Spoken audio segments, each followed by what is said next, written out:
Now, the Nigerian government has warned that schools in 15 of the country's 36 states are at a risk of attacks by gunmen, locally called bandits. The disclosure follows a resurgence of attacks on schools and kidnapping of students and teachers for ransom.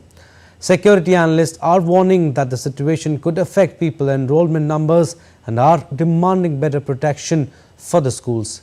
DD India's Tessa Makende reports from Jos in northern Nigeria. Shola Oyenekon is preparing his students for their final year examinations. A teacher at this school in Jos, he lives in fear of attacks. We come to school with so much apprehension, getting scared, when you go to class and all that. We are being careful of who coming into the school, who goes out of the school at what particular point in time. And the school security cannot do so much. The local security guys are nothing close to the bandits coming around. So they are nothing, most of them are not well armed, they are not trained enough and all that. They are also scared of their lives too.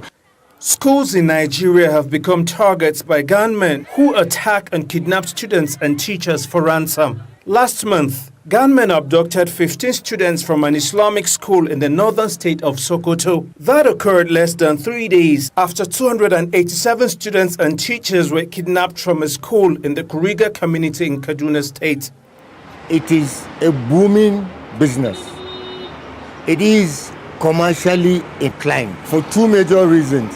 One, they do not get the appropriate physical response from the security agencies, and then they have been able to get some governments of some states to patronize them in terms of payment of ransom.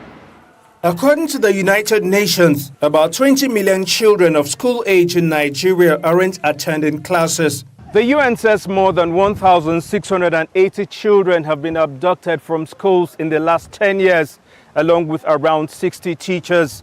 In that same period, 180 children and 14 teachers were killed in attacks on schools. Security experts say latest warnings about possible attacks call for swift action by the government.